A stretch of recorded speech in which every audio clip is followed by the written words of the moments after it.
Dios. La síntesis suprema. Y comienzas preguntando: ¿cómo puede alguien establecer un puente entre la duda y la confianza si ha sido entrenado toda su vida para analizar, cuestionar y dudar? La duda es hermosa en sí misma. El problema surge cuando te quedas estancado en ella. Entonces, la duda se convierte en muerte. El análisis es perfecto si te mantienes separado y apartado de él. El problema surge si te identificas con él. Entonces, el análisis se convierte en parálisis.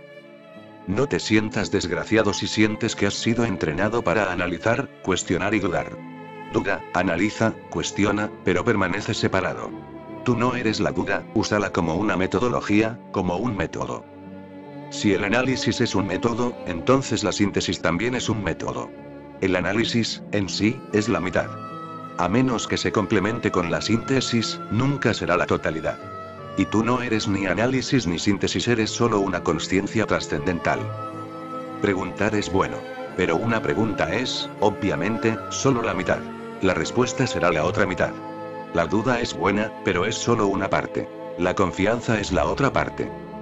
Permanece separado. Cuando digo permanece separado, quiero decir: permanece separado, no solo de la duda, sino también de la confianza. Esta también es un método. Uno tiene que usarla. No deberías permitir que ella te use, es así que surge una tiranía. Puede haber tiranía de la duda o de la confianza.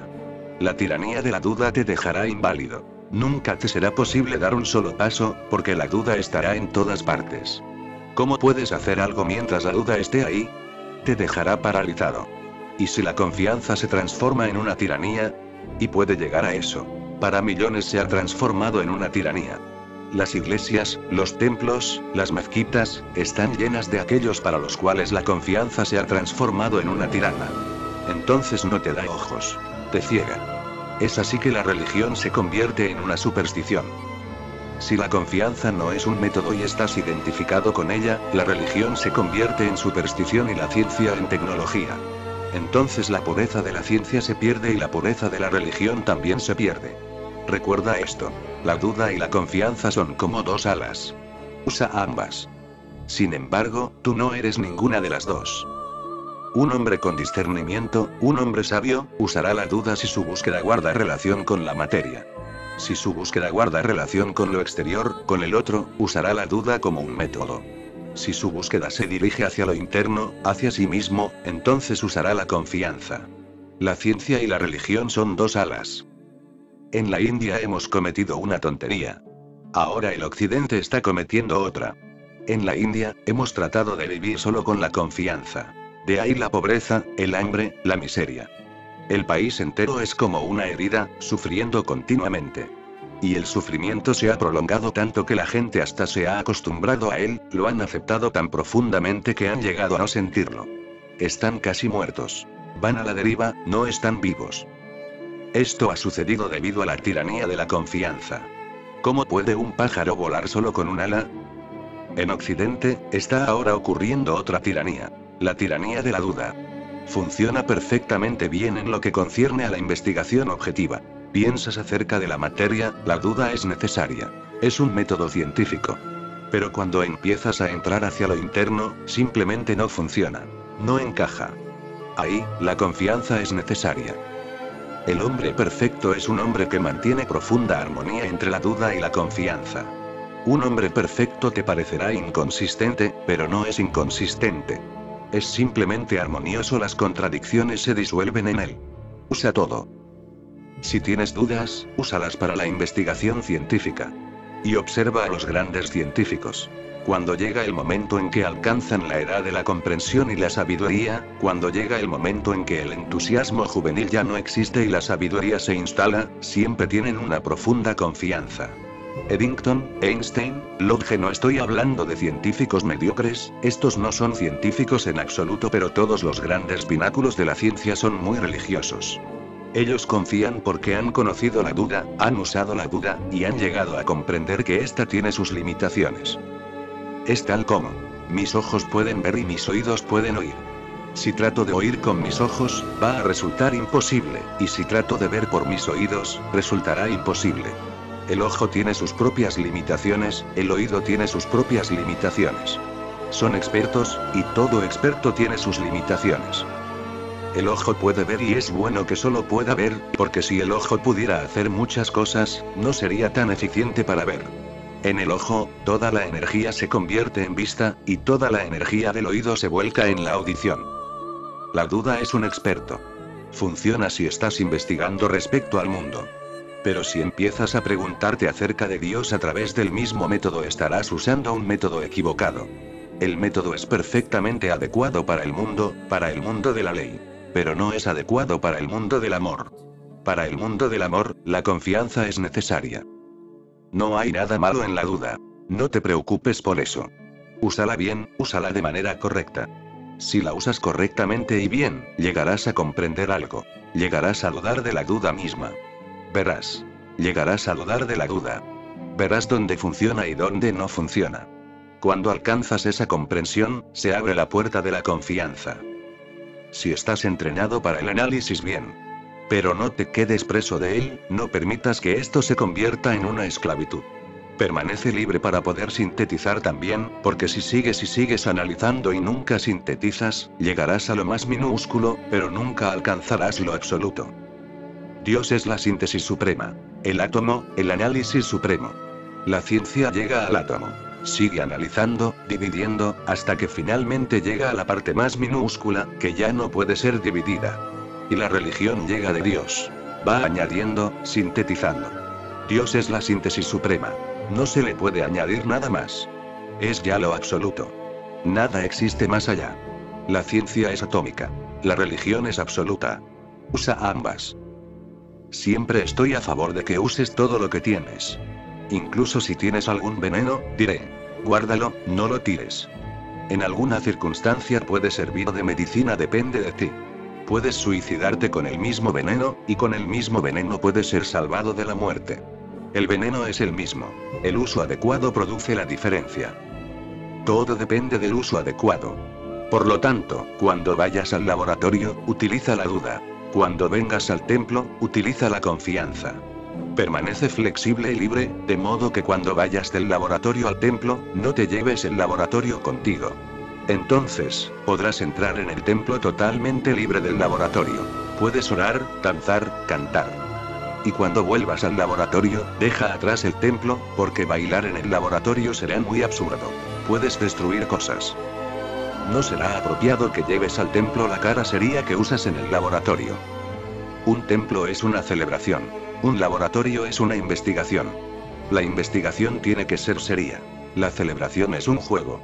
Te deleitas en ella, te conviertes nuevamente en un niño.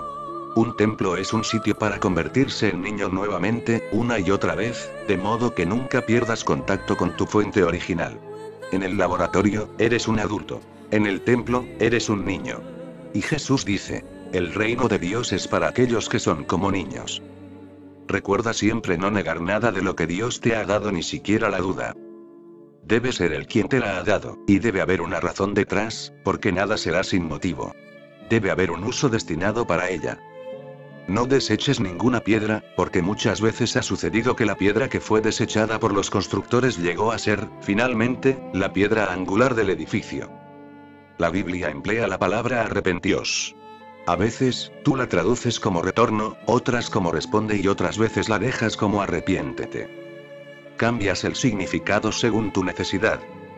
No estoy hablando de la Biblia, en absoluto. Estoy hablando acerca de mí. No estoy limitado por la Biblia. No soy esclavo de ninguna escritura. Soy totalmente libre, y me conduzco como un hombre libre. Amo la Biblia, su poesía, pero no soy un cristiano. Ni tampoco soy un hindú, ni un jain. Soy simplemente yo. Amo la poesía, pero la canto a mi manera. Yo y no la Biblia soy quien finalmente decide dónde debo enfatizar qué cosa. Amo su espíritu, no su letra. Y la palabra que traduzco a veces como arrepiéntete, otras como retorna, y otras como responde, significa las tres cosas. Esa es la belleza que tienen las viejas lenguas. Sánscrito, hebreo, árabe. Todas las viejas lenguas son poéticas. Cuando utilizas una lengua poética, esta significará muchas cosas. Dice más de lo que las palabras contienen, y puede ser interpretada de muchas maneras. Tiene muchos niveles de significado. A veces la palabra significa arrepentirse.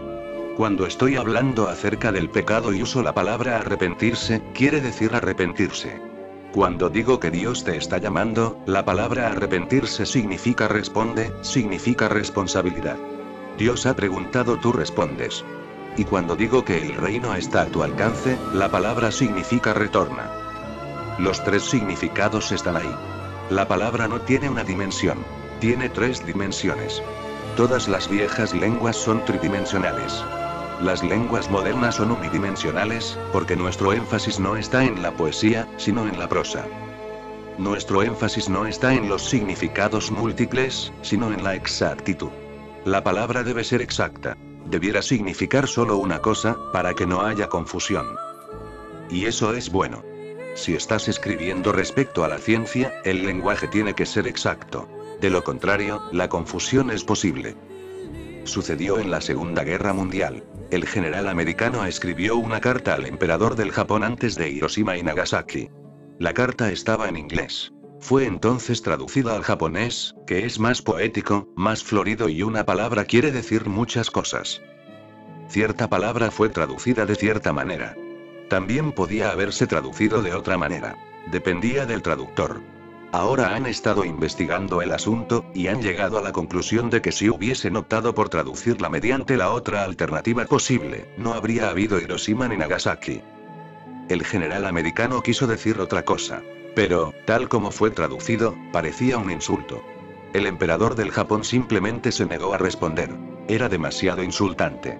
Y así sucedieron Nagasaki e Hiroshima. La bomba atómica tuvo que ser arrojada. Si el emperador hubiera respondido la carta, Hiroshima y Nagasaki no habrían sido necesarias.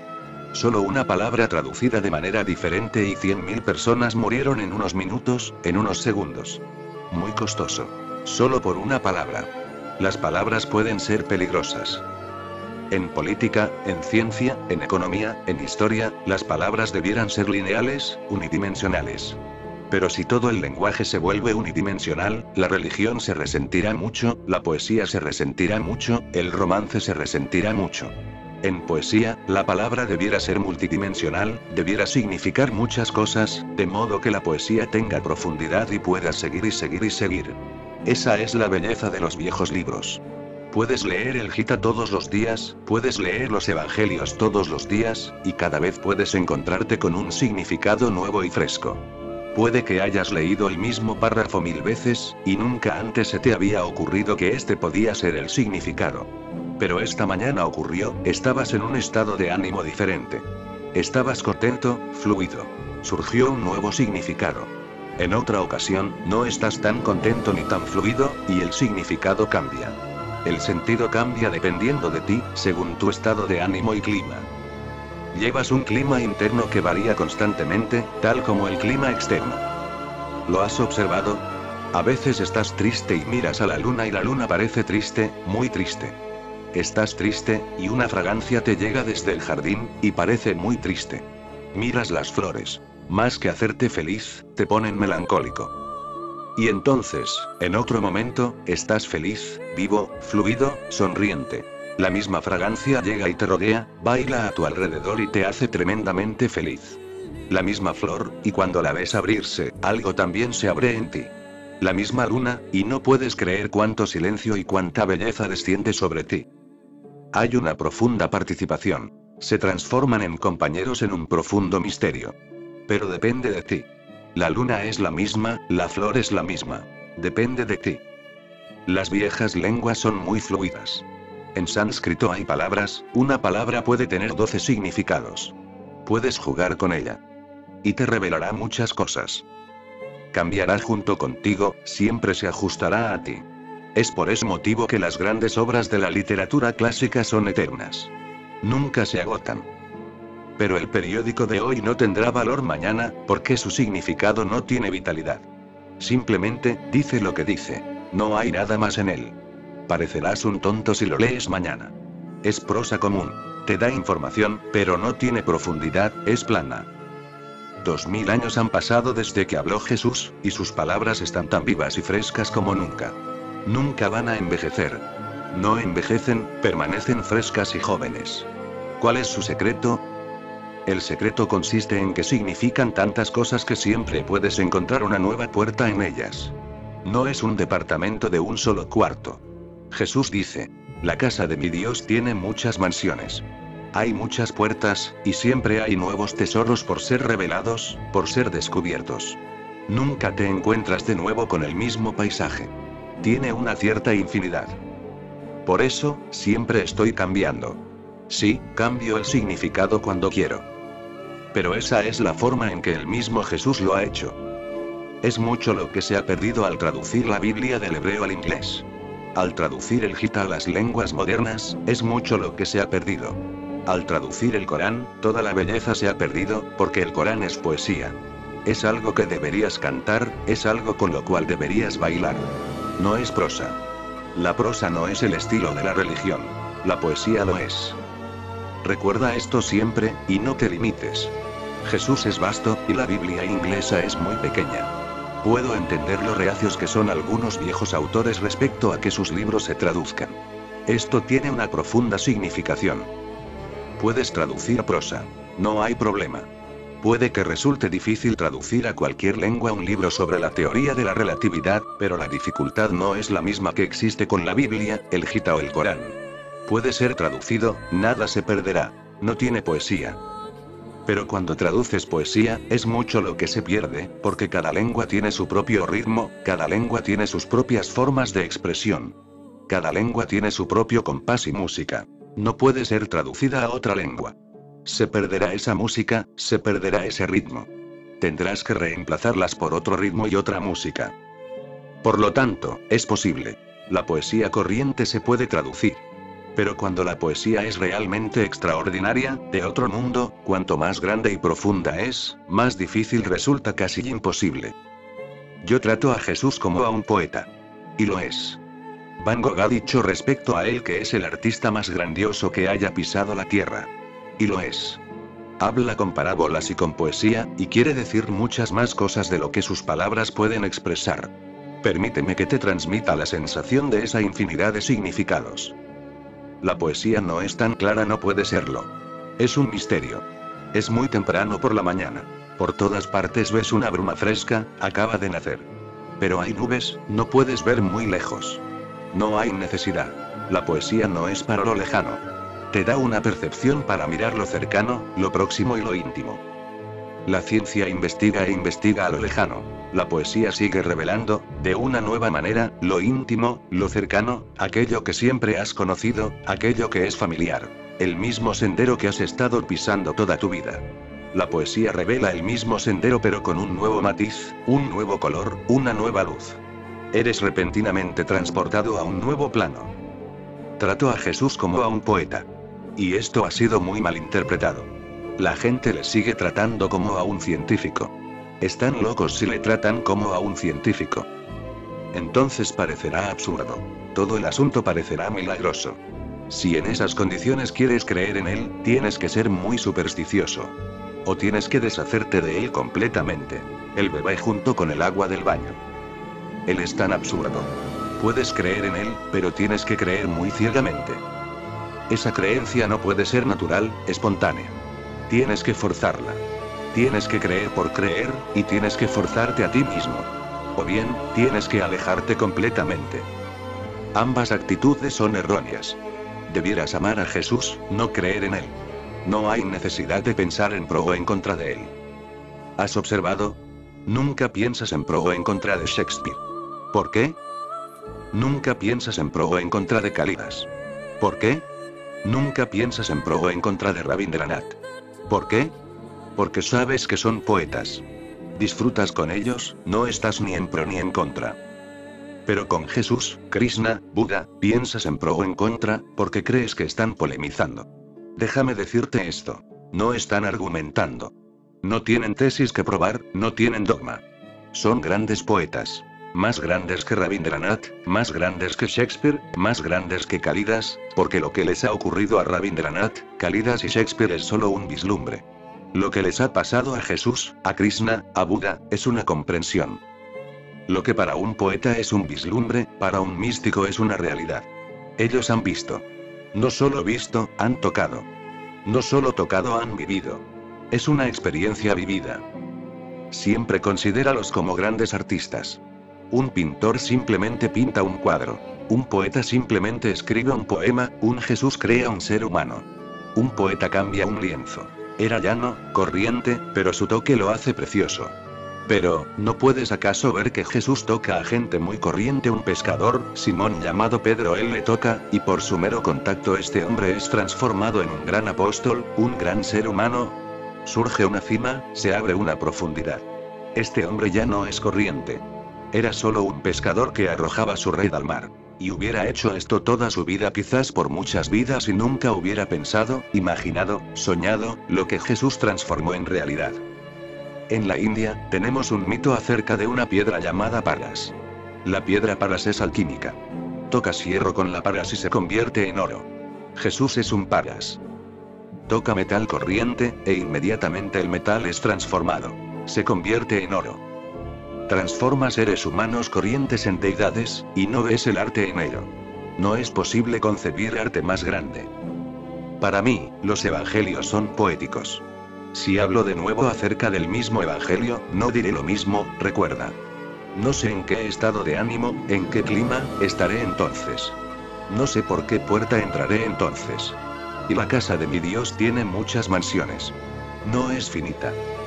Ayer, después del discurso, me acerqué al pequeño Siddhartha en la fuente. Habiendo leído lo que habías dicho acerca de él, que es uno de los antiguos, me incliné, le miré a los ojos y le dije. Bhagavan me dijo: ¿quién eres? Él sonrió, me miró profundamente a los ojos, y 2 veces me tiró agua sobre la cabeza. Entonces me golpeó suavemente en la cabeza y me dijo en voz baja: cállate. Hubo un silencio. Fue algo muy hermoso. Debió serlo. Te bautizó con el agua. Fue un bautismo. Y es muy inocente. Más que Juan el Bautista. Su inocencia es muy espontánea. Deberías inclinarte ante él con más frecuencia. Y deberías permitirle que te tirara agua y te golpeara más. Y cuando él diga, cállate, cállate, y permanece en silencio. Es un niño tremendamente hermoso. Cuando reflexiono acerca de la persecución de Cristo hace 2000 años, siento que en el intertanto no ha cambiado mucho la actitud de la gente hacia un Mesías vivo que se encuentre entre ellos. La sospecha, el cinismo y la desconfianza parecen predominar, al igual que entonces. ¿Puede acaso ocurrir que algún día tú también seas perseguido por el sistema? Mirando al auditorio, me imagino que puedo señalar a Tomás el dubitativo, a Simón, Pedro, a María Magdalena, incluso a Judas y al resto de la pandilla. ¿Podría ser esta una representación en vivo? Lo es. Todos ellos están aquí. Tienen que estar porque el jefe de la pandilla está aquí. Y nunca nada cambia, todos los cambios son superficiales. En lo profundo, la humanidad sigue siendo la misma. Es natural. No lo estoy condenando. No digo que haya nada malo en ello. Tiene que ser así. Es como es. Cuando viene Jesús, los Tomás el dubitativo estarán necesariamente allí. Cuando llega a la gente que confía, también llega a la gente que no confía. Crean un contraste. Y eso es bueno. De lo contrario, tu confianza no tendría mucho valor. Se vuelve valiosa debido a los dubitativos que hay a tu alrededor. Puedes comparar, puedes sentir. Puedes ver lo que es la duda, lo que es la confianza. Cuando plantas un jardín, también brotan malezas. Las malezas también forman parte. Cuando un Jesús llega, habrá también un Judas, porque todo el asunto es tan tremendamente significativo que necesariamente alguien lo traicionará. Tiene tanta altura que alguien se sentirá necesariamente muy herido por ello. El ego. Judas sufrió mucho daño. Y no era un mal hombre, recuérdalo. De hecho, era el único entre todos los discípulos de Jesús que era educado, cultivado, que pertenecía a una sociedad y a una familia sofisticada. Era, naturalmente, el más egoísta. Los otros eran solo pescadores, granjeros, carpinteros, gente así, gente corriente, del estrato más corriente de la sociedad. Judas era especial. Y siempre hay conflicto cuando alguien se siente especial. Él quería guiar hasta a Jesús. Lo intentó muchas veces. Y si le escuchas, existe la posibilidad de que Judas te convenza más que Jesús. Sucedió. Jesús llegó a visitar la casa de María Magdalena. María estaba profundamente enamorada.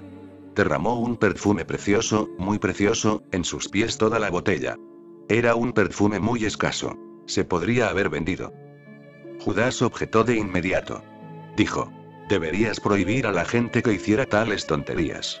Todo se ha desperdiciado, y en la ciudad hay gente pobre, que no tiene nada que comer. Podríamos haber distribuido el dinero entre la gente pobre. Parece un socialista, un precursor de Marx. Mao, Lenin, Trotsky. Todos ellos estarían de acuerdo con él. ¿Qué es lo que dijo Jesús? Dijo: no te preocupes por esto. El pobre y el hambriento siempre estarán aquí, pero yo me habré ido. Puedes servirles siempre y siempre, no hay prisa, pero yo me habré marchado. Mira el amor, no el valioso perfume. Mira el amor de María, su corazón. ¿Con quién estarás de acuerdo? Jesús parece ser muy burgués, y Judas parece ser perfectamente económico. Judas está hablando acerca de los pobres, y Jesús simplemente dice: está bien. Yo me iré pronto, así que permite que ella me dé la bienvenida como quiera. Permite que su corazón haga todo lo que desee, y no pongas tu filosofía entre medio. La gente pobre siempre estará ahí. Yo no estaré aquí para siempre. Solo estoy aquí por un breve lapso de tiempo. Normalmente, tu mente estará de acuerdo con Judas. Parece tener toda la razón. Era un hombre cultivado, de modales pulcros, sofisticado, un pensador. Y traicionó. Solo él podía traicionar, porque su ego fue herido a cada paso. Siempre se sintió superior a todos los otros discípulos de Jesús. Siempre se mantuvo aparte, no se mezcló con la multitud. Siempre pensó que él no formaba parte de la multitud. A lo más era un segundo, solo después de Jesús, y eso también, de mala gana. En el fondo, debió creer que él era el primero. No podía decirlo, pero estaba en su corazón. Él fue terriblemente dañado. Jesús estaba dañando continuamente sus egos. Un maestro tiene que hacerlo, porque si un maestro mima los egos, no será de ninguna ayuda, lo envenenará todo. Entonces puedes suicidarte a través de él, pero no podrás resucitar. Judas fue el más dañado, porque era el más egoísta. Y Jesús tenía que herirle más. Él tomó venganza. Y era un buen hombre. No hay duda de eso. Ese es el problema con la gente buena. Vendió a Jesús por 30 rupias. Estaba tan preocupado por el perfume y lo que costaba, fíjate en su mente. Y vendió a Jesús por 30 rupias, 30 piezas de plata. Jesús ni siquiera era tan costoso. Pero después, cuando Jesús fue asesinado, crucificado, empezó a sentirse culpable. Así es como funciona un buen hombre. Empezó a sentirse muy culpable, su conciencia empezó a remorderle. Se suicidó. Él era un buen hombre, tenía conciencia moral. Pero no tenía consciencia. Esta distinción tiene que ser captada profundamente. La conciencia moral es prestada, dada por la sociedad. La consciencia es tu logro. La sociedad te enseña qué es lo que está bien y qué es lo que está mal. Haz esto y no hagas aquello. Te da la ley, la moralidad, el código, las reglas del juego. Esa es tu conciencia moral. Fuera, el policía. Dentro, la conciencia. Esa es la manera como la sociedad te controla. Si vas a robar, el policía está fuera para impedírtelo. Pero puedes engañar al policía, puedes encontrar la forma. Por lo tanto, la sociedad ha implantado un electrodo profundamente dentro de ti. La conciencia moral. Tu mano empieza a temblar, todo tu ser interno sientes que tu ser interno está diciendo: no hagas esto. Es malo. En español no parecen existir palabras diferentes para los conceptos de consciousness, aludiendo a lo nuclear del ser humano, al testigo que hay en todos nosotros, y conscience, los códigos de conducta implantados por la sociedad, reflejados en nuestra conciencia moral. Por tanto, consciousness se traducirá como consciencia, y conscience, como consciencia moral o solo como conciencia nota del traductor. Es la sociedad hablando a través de ti. Es solo la sociedad, implantada dentro de ti. Judas tenía una conciencia, pero Jesús tenía consciencia. Esa fue la fisura. Un hombre de conciencia moral nunca puede entender al hombre de consciencia, porque el hombre de consciencia vive momento a momento, no tiene reglas que seguir. Jesús estaba más interesado en el amor de la mujer, María. Era algo tan profundo que impedir su acto hubiera significado herir su amor. Se hubiera encogido dentro de sí misma. Derramar el perfume a los pies de Jesús era solo un gesto. Detrás de esto, María Magdalena estaba diciendo: me gustaría derramar el mundo entero a tus pies. Esto es todo lo que tengo, lo más precioso que poseo. Derramar agua no será suficiente. Es algo demasiado barato. Esta es la cosa más preciosa que tengo. Pero aún así, esto no es nada. Me gustaría derramar mi corazón, me gustaría derramar todo mi ser. Pero Judas estaba ciego a aquello. Era un hombre de conciencia. Vio el perfume y dijo: es muy costoso. Estaba completamente ciego a la mujer y a su corazón, a la expansión de conciencia que había en ese gesto. El perfume le pareció demasiado precioso, y el amor era completamente desconocido para él. El amor estaba ahí. Lo inmaterial estaba ahí, y también estaba allí lo material. Lo material es el perfume, lo inmaterial es el amor. Pero Judas no pudo ver lo inmaterial. Para eso, necesitas los ojos de la conciencia. Un hombre de conciencia moral estará siempre en conflicto con un hombre de conciencia, porque el hombre de conciencia ve cosas que el hombre de conciencia no puede ver. Y el hombre de conciencia sigue su conciencia. No tiene reglas que deba seguir. Siempre serás consistente si tienes reglas, porque las reglas están muertas. Con ellas, tú también estás muerto. Eres predecible. Pero si tienes conciencia, eres impredecible. Uno nunca sabe. Permaneces en total libertad. Respondes, no tienes respuestas preconcebidas que dar. Cuando la cuestión surge, respondes y la respuesta nace. No solo el que escucha está sorprendido por tu respuesta, tú también lo estás. Cuando te respondo, no eres el único que escucha la respuesta. Yo también escucho. No solo tú la oyes por primera vez. Yo también la oigo por primera vez. No sé cuál va a ser la próxima palabra o la próxima frase. Puede moverse en cualquier dirección, en cualquier dimensión. Esto es lo que quiero decir cuando digo que sigo aprendiendo. No solo ustedes están aprendiendo conmigo. Yo también estoy aprendiendo con ustedes. Nunca estoy en un estado de conocimiento, porque un estado de conocimiento está muerto. Has aprendido algo. Ahora lo tienes prefabricado. Ahora, si alguien pregunta, te lo pide, se lo puedes dar. Ya es algo material. Nunca me hallo en un estado de conocimiento. Siempre me encuentro en el proceso de saber. Estar en un proceso de saber es a lo que me refiero cuando digo que estoy aprendiendo. El conocimiento ya ha pasado. El saber es presente. La vida no es un sustantivo, es un verbo. Dios tampoco es un sustantivo. Dios es un verbo. Digan lo que digan los peritos en gramática, no me importa. Dios es un verbo, la vida es un verbo. Saber, aprender, significa que siempre permaneces en un vacío. Nunca acumulas nada. Siempre permaneces vacío como un espejo, no como una placa fotográfica. Una placa fotográfica alcanza de inmediato el estado de conocimiento. Una vez expuesta, ya está muerta. Ya nunca reflejará a nadie más. Lo ha reflejado una vez y para siempre. Pero un espejo sigue reflejando. Cuando te colocas frente a él, te refleja. Cuando te vas, queda nuevamente vacío. Esto es lo que quiero decir. Un hombre que aprende permanece vacío. Haces una pregunta. Esta se refleja en mi vaciedad, surge una respuesta que fluye hacia ti. Una vez que la pregunta ha desaparecido, que la respuesta ha desaparecido, el espejo está nuevamente en un estado de no saber vacío, nuevamente dispuesto a reflejar. No está limitado por su pasado, está siempre en el presente, siempre dispuesto. Con nada prefabricado, sino que siempre dispuesto a reflejar, a responder. Cuando llega Jesús, un hombre de conciencia, un hombre de aprendizaje, no de conocimiento, Judas estará allí, necesariamente. Él es un erudito, un hombre de conocimiento. Debió sentir muchas veces que sabía más que Jesús. Y quizás también tenía razón. Puede que sepa más, pero no conoce el estado del saber. Solo conoce el conocimiento, la información muerta. Es un acumulador de información muerta. Él traicionará a Jesús. Naturalmente, cuando Jesús esté ahí, habrá mujeres que le amarán profundamente. Una María Magdalena, una Marta. Estarán allí necesariamente, pues cuando un hombre de la calidad de Jesús surge, esa calidad tiene que ser captada primero por las mujeres, y después por los hombres. La confianza es la puerta, y las mujeres son más confiadas, más inocentemente confiadas. Por eso es tan difícil encontrar a una mujer científica. A veces surge una Madame Curie. Ese debe ser un capricho de la naturaleza. O puede que la mujer no haya tenido mucho de mujer. En el fondo, la mujer es un poeta. No es que escriba poesía. La vive. Y sabe cómo confiar. Es fácil para ella, es algo que le viene en forma espontánea.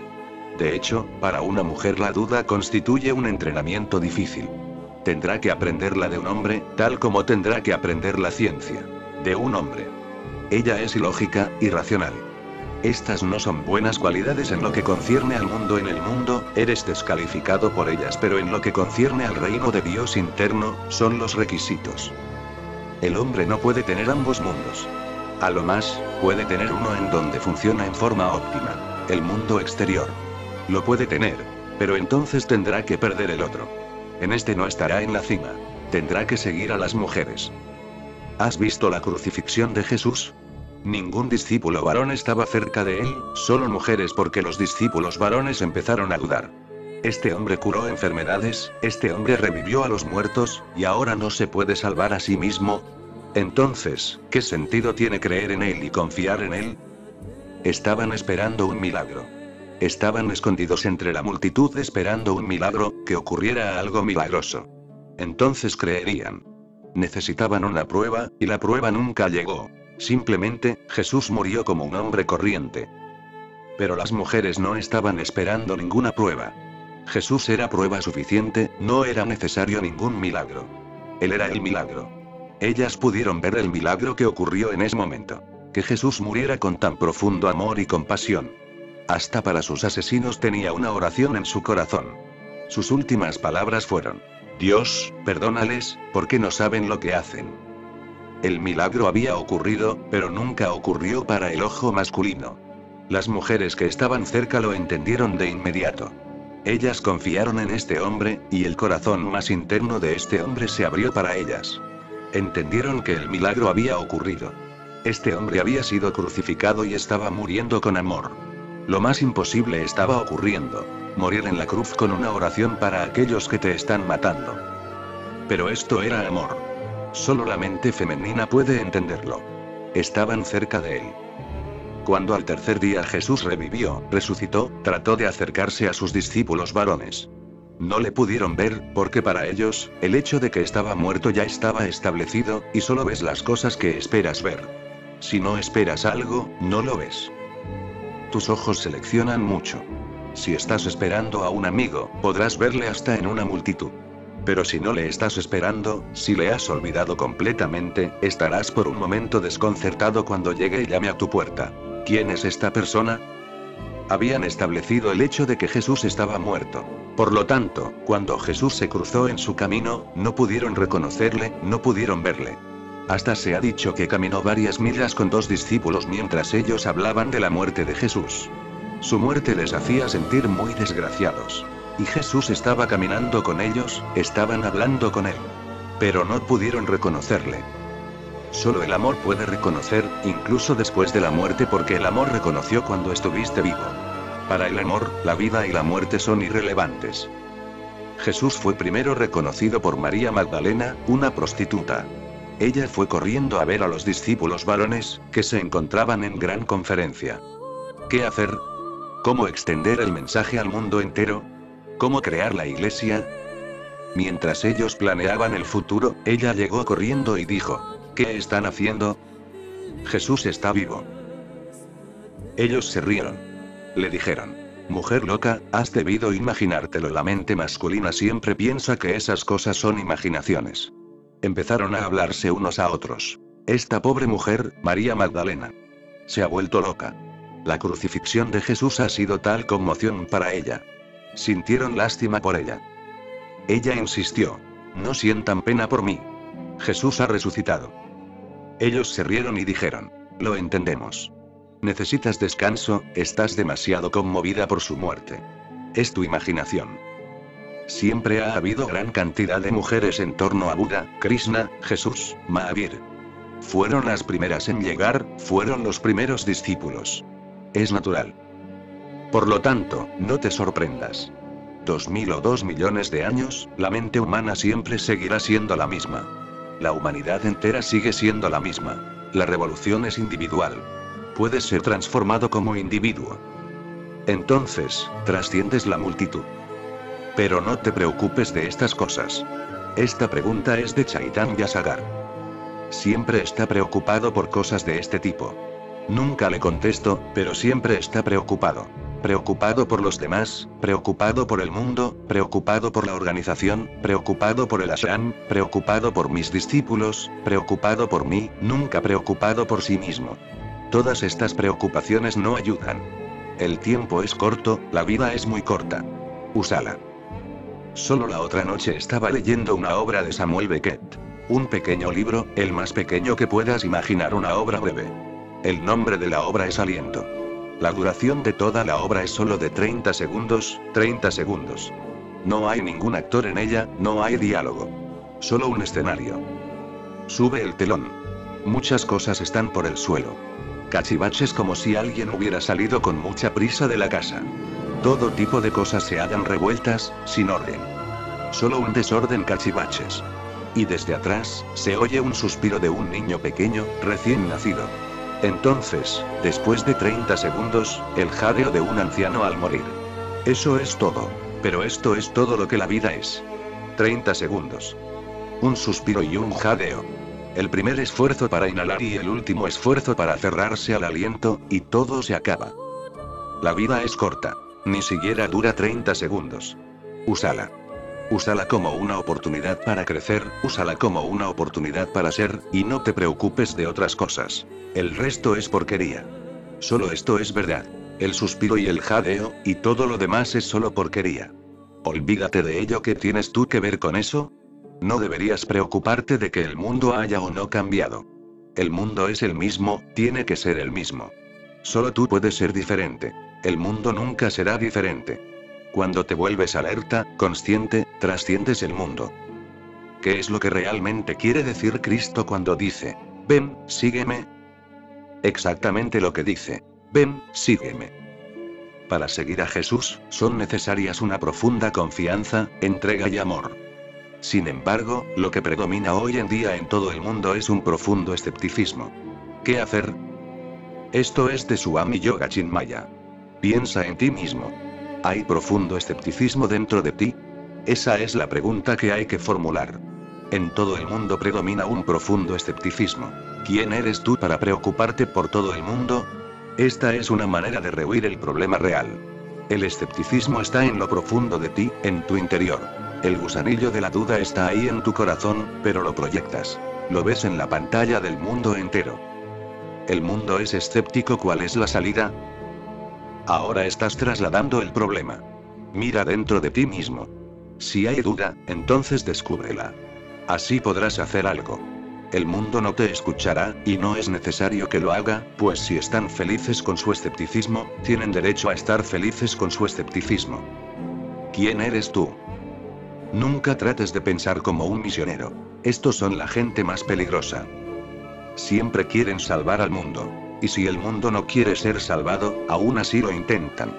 Dicen, aunque no te guste, nosotros te salvaremos. Pero, ¿por qué molestarse? Si alguien es feliz comiendo, bebiendo, disfrutando de la vida y no está en forma alguna interesado en Dios, ¿para qué forzarle? ¿Quién eres tú? Deja que llegue a su propia comprensión. Algún día ocurrirá. Pero la gente está muy preocupada. ¿Cómo salvar a los demás? Sálvate a ti mismo. Si puedes, sálvate a ti mismo, porque esa es también una tarea difícil, casi imposible. Este es un truco de la mente. El problema está adentro y lo proyecta hacia afuera.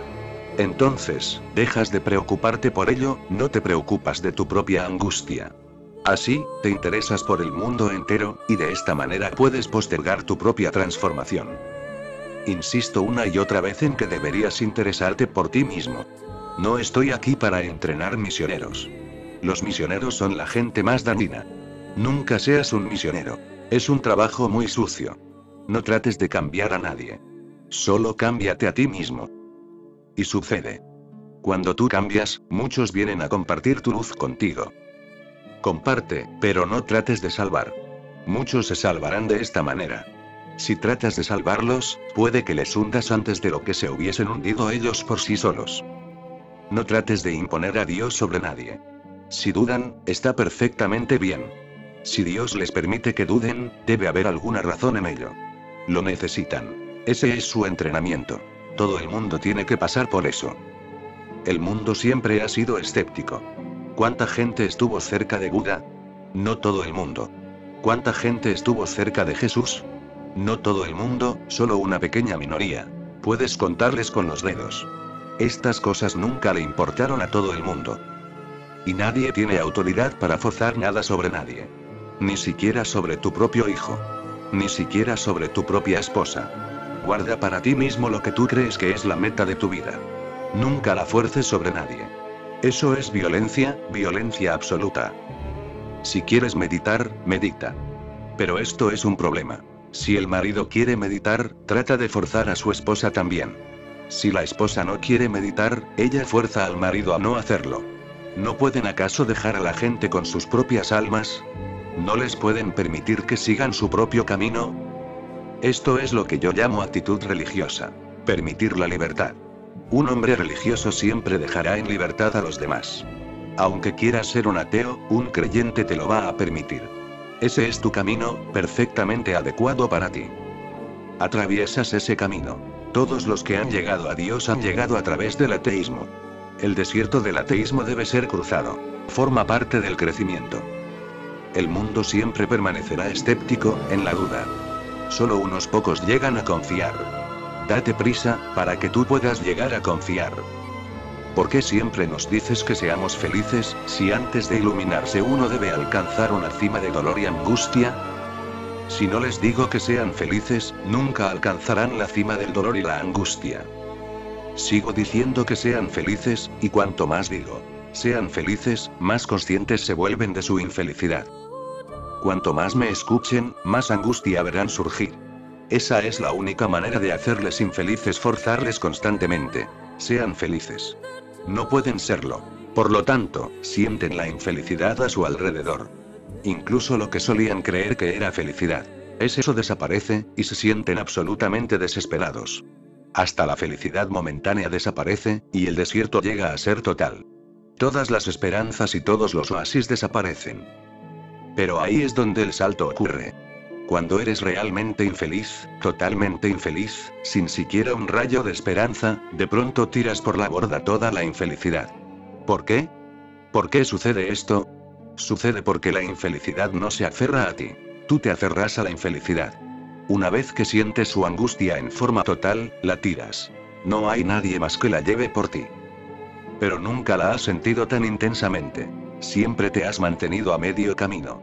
Te sientes un poco desgraciado, pero siempre hay una esperanza para el futuro. La felicidad vendrá mañana. Un pequeño desierto, pero el oasis está cerca. A través de esta esperanza, te mantienes. La infelicidad permanece a través de tu esperanza. Todo mi esfuerzo consiste en matar la esperanza, en dejarte en una oscuridad tan total que ya no puedas permitir ningún otro sueño. Una vez que esta intensidad alcanza los 100 grados, te evaporas. Entonces ya no puedes aguantarla más. De pronto, como sea que la llames infelicidad, el ego, ignorancia, inconsciencia, o lo que tengas. Como quieras llamarlo, se derrumba. Te contaré una historia. Sucedió. Un granjero tenía un carnero con pedigrí. Era un hermoso animal. Pero a veces se volvía loco, y el pastor que le cuidaba estaba muy preocupado. Siempre quería deshacerse de él, pero el granjero le tenía mucho aprecio.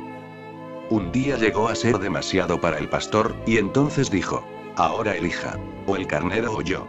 Renuncio, o bien, este carnero se va. Es un animal loco y crea problemas todo el tiempo. Se pone tan furioso y tan peligroso que a veces uno siente que va a matar. El granjero tenía ahora que tomar una decisión, así que preguntó a sus amigos qué podía hacer. En ningún caso quería que el carnero fuera vendido. Sugirieron a un psicólogo de animales. Pregunta. Vino el psicólogo. El granjero estaba escéptico, pero quería hacer lo posible para salvar al carnero. El psicólogo se quedó 4 días. Miró, observó, tomó notas, analizó. Entonces dijo: no habrá problema. Anda al mercado, adquiere un gramófono y traes discos de Beethoven, Mozart, Wagner. Música clásica. Cada vez que el carnero se vuelva loco, furioso, pon un disco clásico. Tócalo y eso le calmará. Quedará completamente tranquilo.